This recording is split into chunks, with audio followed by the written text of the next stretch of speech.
Hi guys, and welcome to Blake's Live Bites. This series is where I'm going to edit my weekly live streams down to a specific topic to make it a bit more consumable for people who weren't able to attend the live stream. So whether you found this during the podcast format or on the YouTube platform, I hope you enjoy, I hope you find it informative. Please find links to the alternative platform down below if you do wish to consume it another way. Hope you enjoy, and I'll catch you on the next one.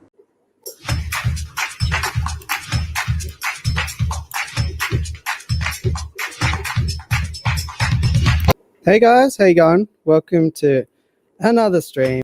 How are we going all today? I think we got a bumper stream today. I'm really excited by it. It is one of my favorite topics. So hopefully we can all enjoy. Fun topic. Dwarf Cichlids. Every single one, barring one on this list, is plant safe, which is a big bonus in my fish keeping hobby, whatever you want to call it. It's not in any favorite order, like it's not counting down from 10. Also, I think I actually snuck in 12 on this list because who can keep it to 10? I mean, let's be honest. They're my bucket list kind of cichlid to keep. I've only ever seen them in real life once. And these are a cool fish, commonly referred to as the zebra Acara, as you can see. Why? Black stripes. They come from Brazil. And what you want to do is keep these guys in low light conditions. They come from super low pH in the world, in the natural environment, as low as 4 or 3.0, in fact, which is really quite crazy to think how water can even get that acidic. But in captivity, you can keep them between 4 to 5. But yeah, in the wild, it can go way down to 3. Even maintaining a pH as low as 4 to 5 is really difficult. So it's not by any means a beginner cichlid or anything like that. This isn't your kid's first cichlid, so don't be doing that. But they survive. They live in temperatures between 22 to 28 Celsius, 72 to 84 Fahrenheit, and you want to keep, they get quite chunky. Like the tank size, you need to keep them in like a 4 foot, 90 centimeters by 40, which is like 3 foot. Did I just say 4 foot? I meant 3 by 18 inch, something like that. In terms of food, they're a predator. Usually they eat like small crustaceans. A lot of these dwarf cichlids are predators feeding on crustaceans and worms and insects and that sort of thing. But yeah, small meals like of worms, brine shrimp, daphnia, that sort of thing will do well here. You don't want to give them too much easy protein because they can sometimes bloat up, but the male has distinctive black and white stripe markings. You can see females are more of a uniform pink, but they can get a dark stripe when breeding or stressed. And this here is a male. He has the elongated fins that you sometimes see in like other American cichlids and stuff like that. Let's move on. What do we got next? We'll bring up this one. I think probably some people out there know about this. I think Max S was talking about this last week. Golden dwarf cichlid, Nanokarrin and Amala. These guys are from Guyana to, it's spelled like surname, but I think it's Suriname. And these guys come from like flooded grasslands, quite a small species. Males like 3 inches, the sort of 7.5 centimeter mark. Females 1.5. These guys like a bit of like flat driftwood as a spawning site, but if you have nothing else, like a terracotta pot or something like that will do. These are cooler temperature characters, 22 to 25 Celsius, 72 to 77 Fahrenheit. Once again, like a lot of these guys, you want to keep the sort of acidic water 6 to 7.5 though for these, not as extreme as the last candidates. Also, a micropredator, worms, insects, brine shrimp, and that sort of thing will do well here. They'll readily take dry foods, and like a normal. I hate the term as well, but cichlid pellets should be fine as a staple, and try to give them a good combo of veg and protein. Super peaceful characters, these ones. And another cool thing you can do with these is that you can put them as a single pair, or you can put them as a like a harem. You can put multiple females with one male, and they'll do quite well too. This is the later Cara Curva Seps. This is kind of the main ones that we'll see at shops, but they actually come in 2 different varieties. That's the second kind. That happens naturally. So they're also called flag Acaras, smiling Acaras, sheep's-head Acaras, and blunt-headed Cichlids. So these guys come from Brazil and the Amazon, and different areas will result in these different colors here. So they come from really clear, transparent water, so you don't have to worry about tannins and all that for these guys. 2 inches is the maximum size for these, like a little stocky sort of number. Once again, they can go a bit cooler as well, 20 to 28 degrees Celsius, 72 to 84 Fahrenheit, and pretty much any pH they'll handle, 4.5 to 7.5. You can just do anything in that area. These guys are a biparental substrate spawner, so you don't have to worry about like pulling out the male or the female afterwards. So they're super peaceful. You can just sort of keep them in a community and all that, no worries at all. Yeah, so they're foragers, algae, detritus, small insects, and that sort of thing. So once again, don't be just throwing bloodworms in for bloodworms' sake. They'll appreciate a bit of greens in the diet as well. Actually, they have sort of 2 color morphs, which is kind of cool. These I couldn't leave off the list because they're fast becoming one of my favorites. Apistogramma panduro. These guys are Peruvian. They inhabit slow-moving water, backwaters, and creeks. And important to know is in the creeks they live, heaps of fallen leaves collect. So these guys will certainly appreciate your Indian almond leaves, oak leaves, all of those sort of leaf litter options that we have that are safe for fish. Males will get about 7.5 centimeters, which I think that's a bit of an overestimation there. I don't think they get that big. Females 5.5. Temperature 22 to 29 again. pH 4 to 6.5 it's got here. So yeah, just under 7. That'll be pretty good. See how this yellow and black one, by the way, that's the female. The blue one above that is the male. See how she's got her fins pointed down, and you'll find this in Apistogrammas a lot as well. The females will have really dark fins underneath their bodies, and that's because they act as kind of like air traffic controllers, where they'll direct the fry around, and you'll actually notice them sort of direct them, and the babies will follow whatever direction those fins are going in. So that's what I think plays a big part in why artificially raising the fry doesn't do a great job, because over years and years and years, they have evolved to read these signals immediately from the female or the mother. So for that reason, I think it's really hard to actually get the fry to eat the food until the mum has showed them, this way to food.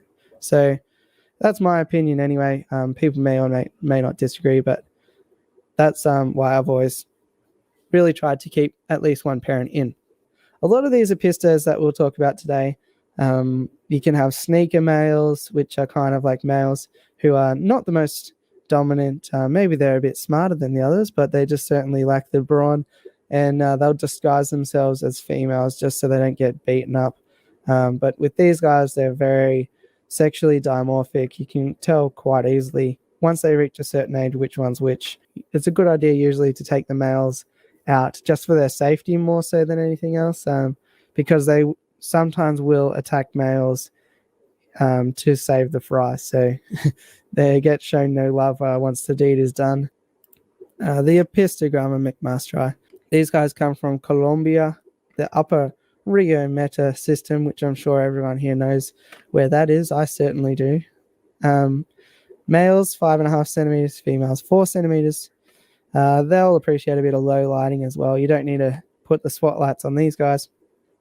Temperature 24 to 28 and 76 to 82 Fahrenheit. pH anything below 7. 5.5 to 7 is good. Same sort of diet again. Nothing too crazy. I've found that they'll readily accept pellets and flakes and all that stuff pretty easily as well. Males are easy to know because they've got the more colors, And even sneaker males, if they are attempting to be disguising themselves as females, they'll still show that sort of redness on the tail, which is kind of a good indicator that that's a male with a wolf in sheep's clothing. Females will be more yellow in color and smaller. And the males have the extended rays on the fins too at the rear. Females are going to look after these guys again. And a big one with this is often in Australia, you'll be sold an Apistogramma via Gita or via Heta, depending on how you want to read it. And they're in fact McMasterized. There's very little true via Hetas in Australia. So guys, is you can also get a gold variety here, which you can see down the bottom, which is kind of cool too. If you Apistogramma borellii, also known as the umbrella cichlid. Males get apparently 6.5 centimeters, which I think is a bit of an exaggeration once again, potentially in the wild, maybe not in captivity. These guys are native to southern Brazil, Paraguay, and Argentina, and females get slightly smaller, 5 centimeters. These guys like to have some cover and structure. Ceramic, like flower pots, which you guys know I'm a big fan of, is a good one for these. Pipes, other things like that are really good. Naturally, if you want to set up like a biotope, you want some sandy substrate, wood, roots, branches, and all of that, creating lots of like shady areas, caves, and all that stuff. These guys can go a little bit cooler too, 20 to 26 Celsius, which is 68 to 78 Fahrenheit. They can pretty much handle any pH. Once again, 5 to 8 will be fine. Just like any fish, though, don't get them from a shop, keeping them at 8 and then drop them in your tank at home at 5. Any changes you want to make, just do it gradually over time. Where they're depending on where they're found, they might have different colors and patterning, which is kind of cool. So I've got some more examples of that here. But so some males have vivid red streaks on their faces, other ones are more yellow, and other ones are more blue. And because of that, there's a bit of confusion in the labeling with these guys as well. So you'll notice if you look for them, they'll be like Apistogramma borellii, Apistogramma borellii opals, opaline borellii, and all this stuff. But it's pretty much the same fish from a different area.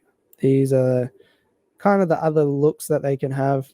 You'll notice like the one down the bottom has quite a different face, particularly to the one at the very top, the smaller one. And yeah, they're all the same, just from a different area. Next one on the list is a classic, the German blue ram. In the wild, like Venezuelan and Colombian, even down to Brazil. But I mean, they're called German blue rams. Most of them in the trade started to be bred in Germany and Europe. These guys are 35 to 40 millimeters, which is just shy of 2 inches. A stockier sort of unit, and they are called I think it's technically German, so it's Microgeophagus ramirezi. Shouldn't have even attempted that, but we did it anyway. Geophagus is Latin for earth eater. Micro is small, so small earth eater. So as you can expect, they're going to be wanting to do some siftings in the sand, that sort of thing.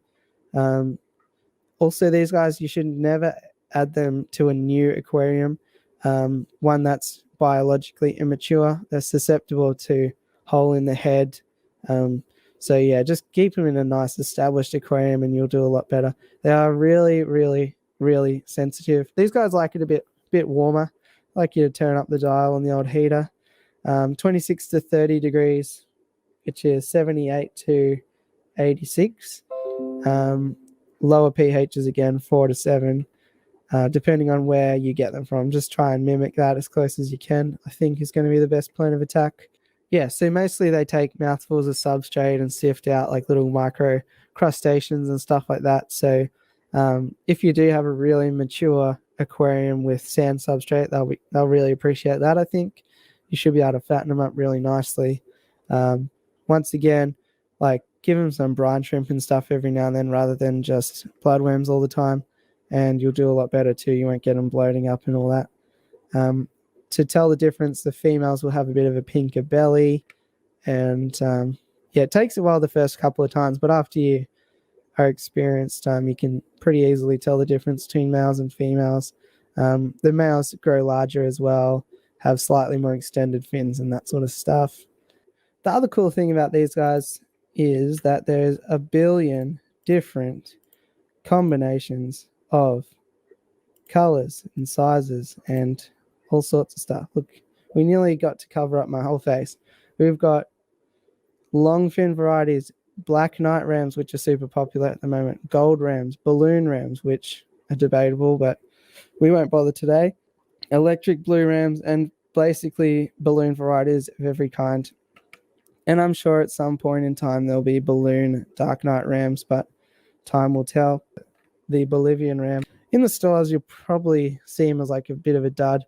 They won't have any color really. They'll just be kind of like a beige fish, and then they'll probably be next to the German blue rams, and you'll think, why would anyone get that when I could get this German blue ram, and so on and so forth. These are called Microgeophagus Otis Spinosus, small earth-eating spiky spikes or something like that it means.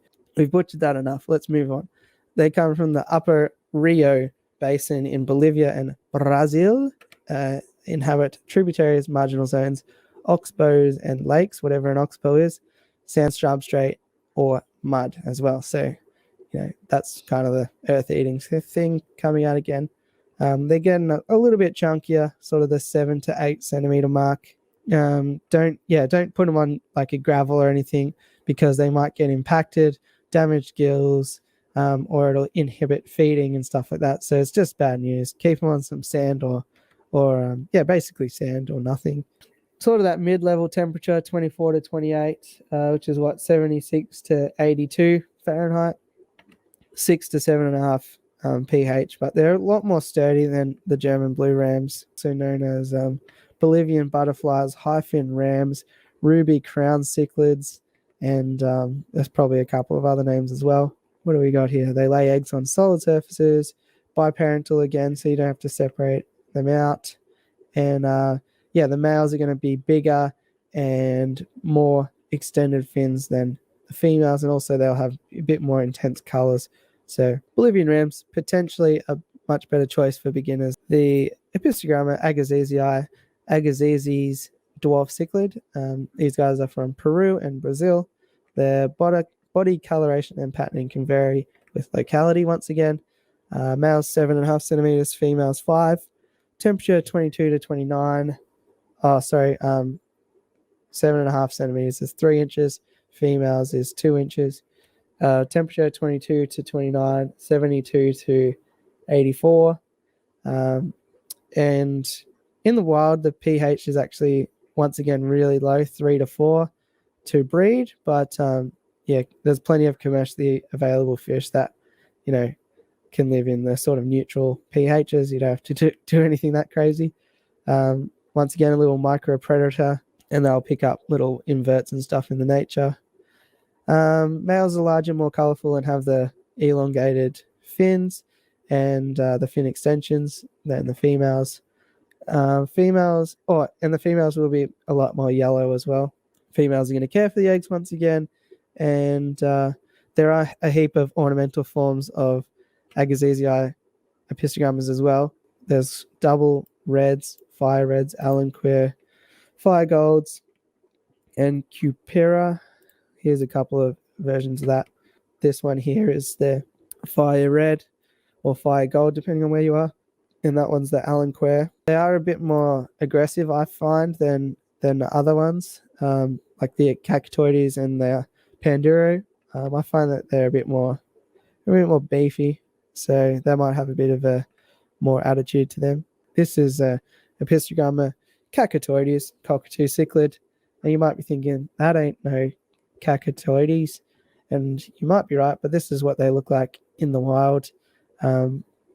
These guys are from the upper Amazon basin in western Brazil and the Amazonas in Peru.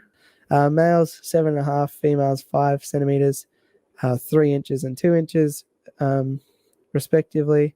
Temperature 22 to 29, 72 to 84 Fahrenheit. Once again, these are highly commercialized, so they're adaptable to a lot of pHs. Just as long as you keep it sort of under the 7, you should be fine. And in the wild, they sit at around the 5 to 6. So yeah, they're adaptable. Males are larger, more colorful, and have the fin extensions once again. And there are also numerous ornamental forms of this species, such that most of you probably think triple reds or double reds are the main ones. That's the orange flash.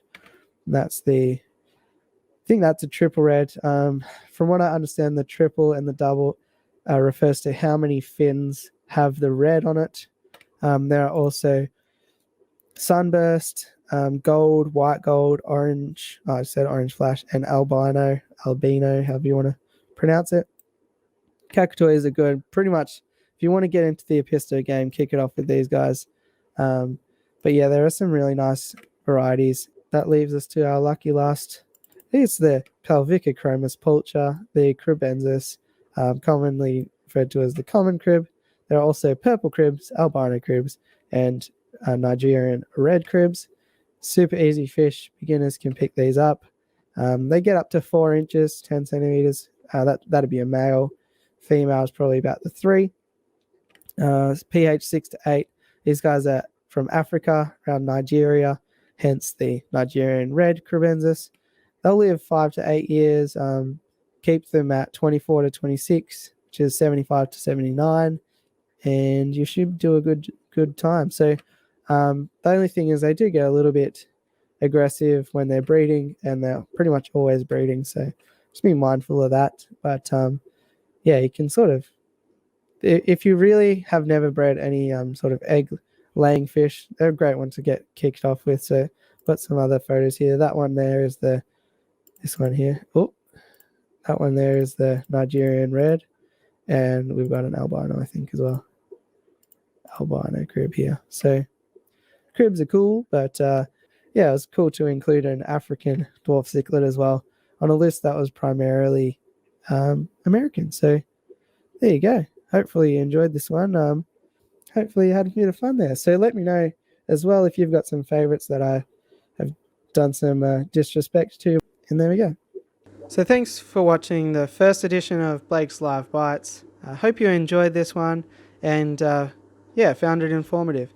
If you did, please make sure to reach out and let me know what you thought about it, or things that I could add or improve in the future. I'm happy to take on board any feedback that I can, so that would be greatly appreciated. And be on the lookout for future editions to come.